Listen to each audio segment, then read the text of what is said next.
Today I want to show you a machine that I've been absolutely loving. This is the Kazak Rota 2, and for me it combines kind of two really interesting things with manual espresso machines. One is the craftsmanship that you'll often find with machine parts and high quality components, and second is a interesting unique experience, or really in the case of this machine, a very unique feature. I'm going to do a quick overview of the company behind it, then I'll go over the machine, the core specs, and some notes on performance. Then I will go into a demonstration. What's fascinating to me is that this is a machine that comes from Poland, which I've had coffee from Poland, but I have never had a machine. I didn't even know that this was a thing that existed until I think I was in this one Facebook group and I saw this one dude, I think it's a Korean guy, posted about it, and I was like, what machine is that? And he was like, this is the Kazak Rota 2. I reached out to them and they kindly sent me the Rota 2 and also some accessories. But what's really fascinating to me is that these guys did not start from coffee, at least from my understanding. If you look up Kazak Poland, they have a really fascinating YouTube channel. They came from knife sharpening systems. So there are these guys that make tools to sharpen knives, and then there's like some crazy contraption on how they sharpen knives, and it seems like they decided to also add coffee products into their portfolio. So what you'll see is they make hand grinders that kind of look like this type of design, that have beautiful leather, beautiful machining on them, and also they make a variety of other accessories. I've never actually had a manual espresso machine that was built so nicely, and really you can feel there's a massive amount of craftsmanship when you hold the machine, and that's just simply because all the pieces of metal, everything that you touch, all of the leather components are all just so nice to hold. And this is kind of one thing that makes me want to go back and use the machine over and over. Unfortunately, you cannot actually purchase one of these right now, at least in the United States. I think if you're in other parts of Europe, there are actually distributors that carry this machine. So let me do an overview on, and then I'll talk a little bit about price and some competitors. Basically, as you see here, this is one of these hand grinder styles of machines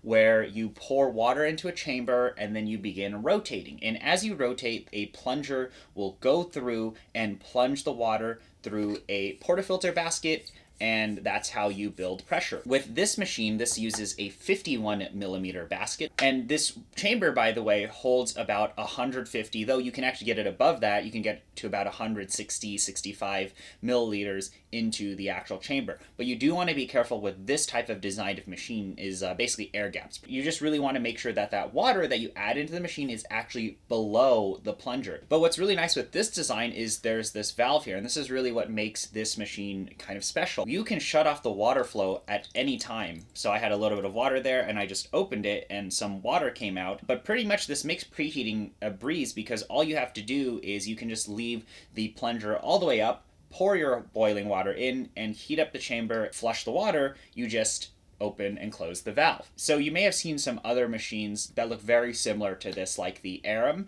What is nice about this over the Aram is actually this right here. Just the fact that there is a pressure gauge allows you to just do way more consistent, repeatable results with espresso, and this allows you to target certain profiles. There's some very interesting things that you can do with this valve, which is basically you can refill and fill the chamber as you're pulling a shot. So you can end up pulling a very long ratio shot. You can pull something like a blooming Allonge. You can do a lot of very interesting things just because you can refill the chamber. I can just have this closed, pour the water in, get all the internals nice and hot, and then dump the water out. And it makes it a lot easier than, I think, having to go rotate all the way out, then rotate all the way back in every single time you have to fill, or actually taking the entire machine and dumping the water out, because that's a little bit scary. Preheating is very easy because of this valve, but what I found is I just took a thermocouple, stuck it in here, and I did a kind of some rudimentary thermal testing. The internal temperature was just like room temperature, so it was like 70-ish Fahrenheit, and then I poured in boiling water, and then the internals basically stabilized to 160 degrees on just a straight off the boil water right into here. So it would stabilize at 160-ish Fahrenheit, and then every single subsequent flush would add about 20 degrees of stability. The second flush would bring me to about 170, 175, 180 Fahrenheit, and then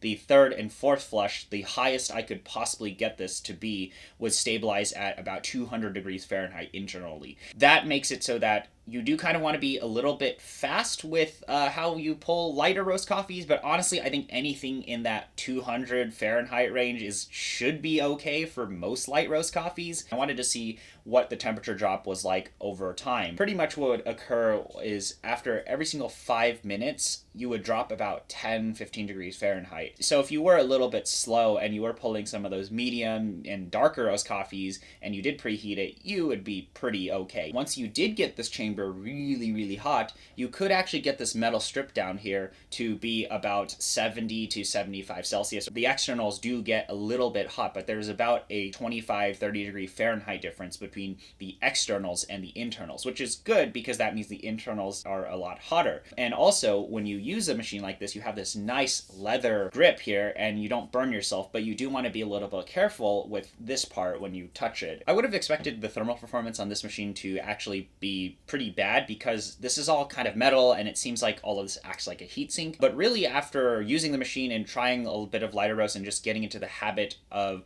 doing multiple flushes, and doing the flushes is quite easy because you have a valve like this, I was able to pull pretty much almost every single style of espresso imaginable because I have a pressure gauge and I can actually target certain pressures. I do want to go over some additional things that they give you, or additional things that you can get with a Rota 2. So going back to what's really nice about this is they give you a nice shot mirror. Like, this is a super nice shot mirror. It's supposed to stick to the side, and it matches all the different brass components of the Rota 2. This is like a WDT tool. This is kind of the style you stick in. So all of these are 51 millimeter optimized. This here just sticks in here. You're supposed to put the clumps, and then you distribute, and then you tamp.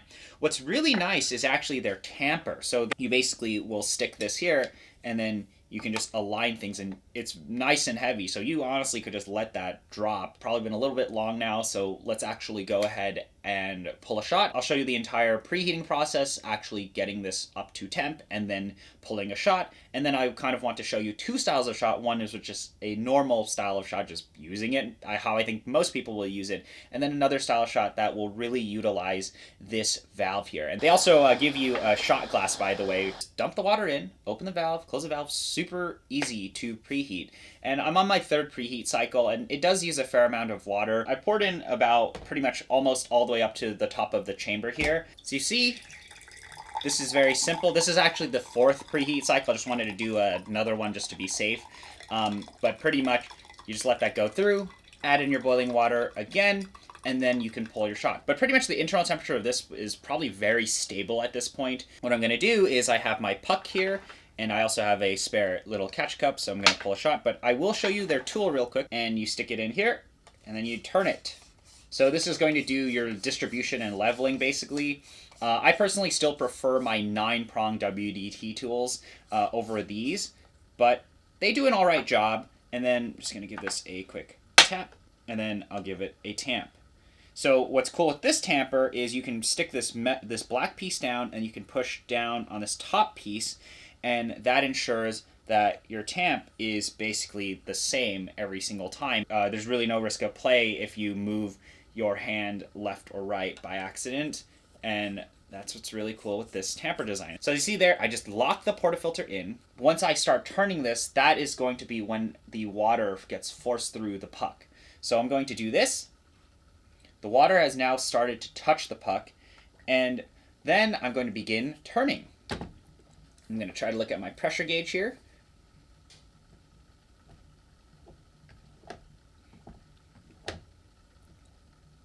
So I'm just going to pull probably at around 9 bars.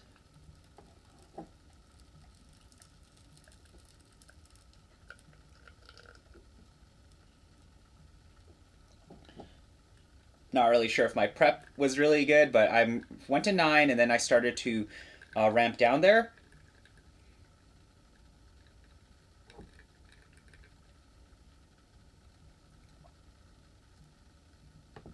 So I totally wasn't paying attention, and I actually pulled 14 in, 60 out. So I pulled a really long ratio shot there. What I was paying attention to was this pressure gauge, and I totally lost track of my weight there. Basically, that is kind of the issue with some of these manual machines. You gotta like pay attention to a lot of stuff. You have to be rotating this. You have to pay attention to the pressure. You then have to be looking at your yield, and you have to look at your time. But you can indeed pull a long ratio shot with this, and this probably will taste completely fine. I love this machine, but the stand is a little bit frustrating. As you can see, it was kind of wobbling because this machine is 1,400 grams. It is very heavy. But what's really nice is after I pull that first shot, everything is pretty hot. Like, I don't know if you're going to be able to see this, but 70 degrees out here, internals are going to be very hot. Now, what's really cool with this is that you could lift all this up, and then you could push this through, but I pretty much pushed most of the water through. That means your puck should be very, very dry, and basically like a real lever machine. So let's actually open this up. And this is so much easier to use than something like a Nomad in terms of cleaning up, is I can just do that, and yeah, I mean, there you go. That's a relatively dry puck, and I can just knock that guy out. I can just lift this valve, have this valve back up here, pour in my boiling water, and maintain the temperature of this machine, which is super cool. But let's do a more standard 1 to 2 shot, because that's what people care about, right? Probably not a lot of you guys are pulling crazy 1 to 4s all the time. But I added in the water, and you can actually do this because you have a valve here. I have the boiling water in there, but I can actually lock this in. This is probably not the safest way to do things, but you can indeed do that. And what I'm going to do is I am going to then tear this out, drop the water in. Water's now touching the puck, but it's not really doing much, I would say. You can even hear the water go through the chamber itself. I'm going to try to target a... let's try to just pull at that like a flat 9. So I'm pulling at basically a flat 9 bars here. And I'm just going to gradually ramp down. So I hit 9 and then ramping down. I'm going to pull to 28 grams. And then there. It's a bit hard to do this on the camera there. My scale just got dirty, but because I'm trying to show it to you guys, it got a little bit messy there. But I still have a fair amount of space here. I did coarsen up the grind for this specific shot. But these results for Espresso are nice and pretty, so I just might as well show this to you all. So yeah, you know, pretty shot. This is what everybody likes, right? Nice and pretty shot. If you've noticed here, I still have lever space, so I could actually keep going if I really wanted to.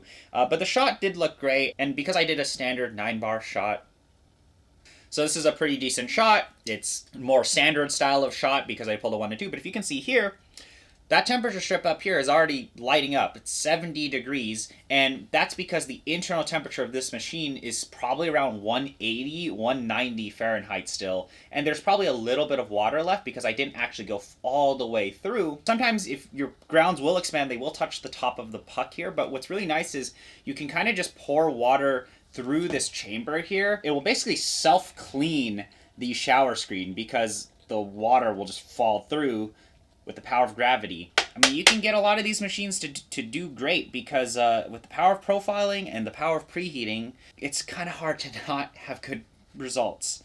But anyway, I'm going to show you something fun now. So this is what I recommend is try to flush this out and then lock the portafilter in and then pour in the hot water so you're not carrying a machine filled with boiling water. So I'm only going to fill up the chamber about, I would say, halfway here.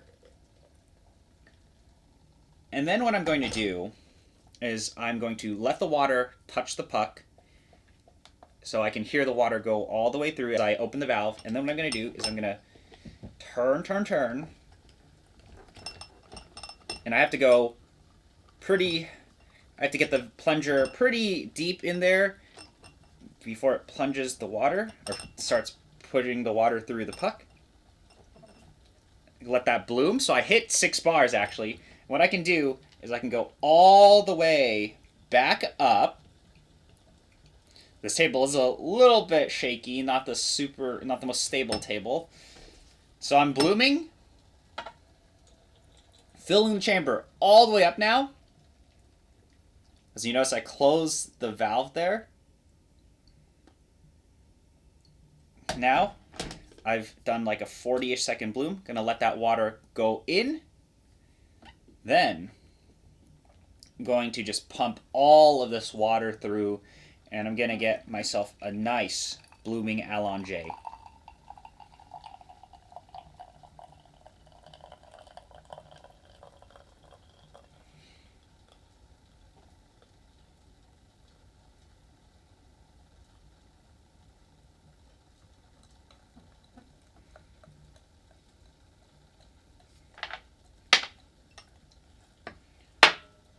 So that's my 75-gram blooming Allonge right there. That was actually a lot of fun to just bloom a little, close the valve, add the water in, pull another shot. And it's cool. You can do something like that. It's just super fascinating to me that having this valve allows you to do some really fun shots like that. So the espresso coming out of this is great. It's just that's just how it is. If you preheat any of these machines, they will do fine, and you profile. And what makes profiling very simple with this machine is the fact that you have a pressure gauge, and it really reminds me of other machines like the Nomad and Flair 58. But before I talk about some comparisons to those machines, let's talk about kind of the downsides of this machine. Like, what are my complaints? The biggest issue with this machine, in my opinion, is the stand. The stock stand here, as you can kind of see, is it's a little shaky. Every single time that I rotate it, you might have noticed the machine kind of shifts just a little. It's not as flush as I would have liked it to be, considering everything else about the machine is so precision machine. The stand just kind of feels like I wish it was a little bit nicer fitting and a little bit heftier. The other kind of complaint with this type of machine, you need to always ensure that the water gets into the chamber and it is not sitting above the plunger. Sometimes that has happened to me. You'll be going in and rotating all the way through, and I'm not getting any espresso even though I've put so much water in. So what you want to do sometimes is you just want to kind of shimmy this back and forth just a little, and you'll see the air bubbles. You'll clearly see that the water is going into the chamber. With that bloom, I had to go all the way down into the very bottom there before any sort of resistance occurred, even though I felt like I added a lot of water. And I think two things are occurring there. One is that it seems like maybe some water is not fully being plunged through, which with some of these shots I fill the chamber all the way up. But two, it kind of seems like the actual headspace, tamping depth seems to kind of influence things here. You kind of need to go really deep with this before any sort of pressure occurs, even though you may have added a lot of water. So you just need to kind of be very careful. But otherwise, from a more standard espresso perspective, and just can you make great coffee with this? Absolutely. This type of design and things like the seesaw of the Nomad make profiling incredibly easy to do, because you're not actually fully moving down with the machine. Like, you don't have to fully kind of, oh, I hope I'm profiling right, I hope I'm pushing it down at the fast enough speed or slow enough speed. With this, you kind of just rotate, and you feel the pressure, you feel the resistance in this. Same thing like on the Nomad seesaw, but this allows you to get a lot of flexibility over this. Like, all you have to do is spin it faster and slower. You might be wondering, how does this compare to something like the Flair 58, 58X, Nomad, and then also might as well talk about the Europicla as well. This compared to the Nomad, I think you can get very similar results out of this. The biggest advantage that the Rota 2 has over the Nomad and many of these manual machines is the fact that you can just unscrew the basket down here. That makes it so that cleanup is very, very simple. You just unscrew it, knock the puck out, can run some water through here, and it'll clean up the shower screen. However, the Nomad has much more flexibility in terms of what you can do. Obviously, you saw there, I was having a little bit of fun there.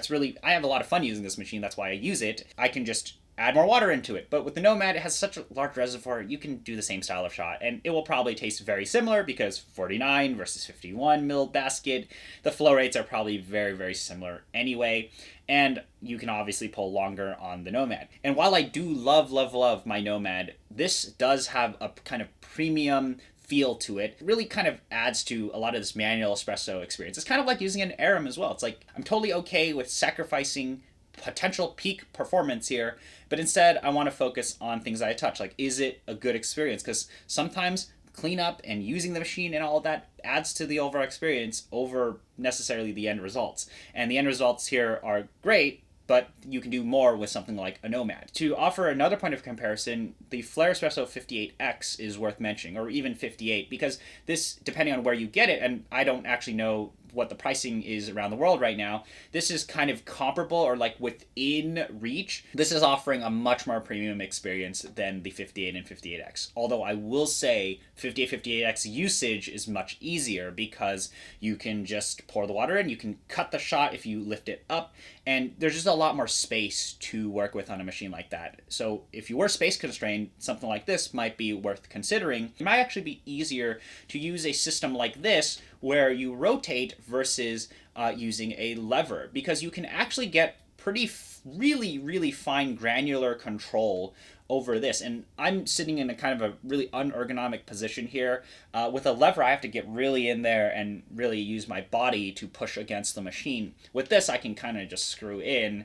And same thing with the Nomad seesaw, I can do the same exact thing, and I can get pretty granular control over the pressures that I'm hitting and really that flow rate. But it's really kind of a personal preference there. Espresso quality-wise, you can dial in a lot of these machines to all taste the same. Now, another point of comparison, which I think is the most interesting comparison, is this versus a direct manual lever like the La Pavoni Europiccola. I actually think this is quite a bit better than the Europiccola, at least my post-millennium Europiccola. And the simple reason is because temperature stability of this machine is so much easier. I actually would rather have a machine start with a high temperature, then drop, than continuously go up in temperature like my Europiccola does. Even though the Europiccola, post-mill Europiccola is supposed to be much more temperature stable, it's much easier to work with a machine that you can just continuously add a little bit of water in and heat it up. And also, one thing that this can do that the Europiccola can't do is long ratio shots. So I kind of actually like this over the Europiccola, and they both check the boxes for me, at least in terms of using a machine that is built nicely, using a machine that has a fun experience. But this is what I wanted to show you guys today. The Kazak Rota 2, just a really fascinating machine. It has an experience that I would not have expected, especially coming out of Poland. I did not expect that at all. And I've really enjoyed the coffee coming out of this machine simply because you have a lot of control over whatever you want to do. I showed off the standard shot and something more fun. But you can get really granular into how you control your shot and how your shot develops over a period of time. And once you understand the machine, once you understand its quirks and understand how to use this valve, you can do a lot of interesting shots, especially if you want to pull shots that are within 1:5 ratio. I found this to be one of the easiest preheating processes out there. Is you just pour the water in, empty it out, pour the water in, empty it out. But I think for most people, if you're really trying to just get a nice cup and have a great experience and have a machine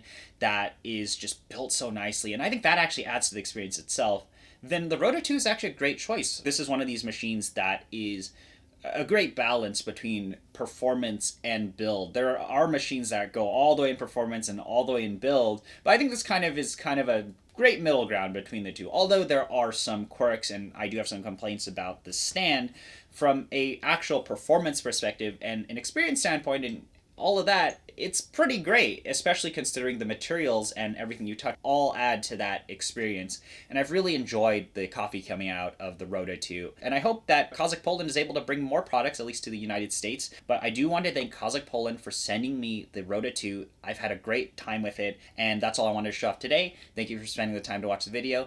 And if you have any questions regarding the Rota 2 or anything else, please feel free to drop those in the comments below. But thanks again for spending time to watch the video. I'll see you around.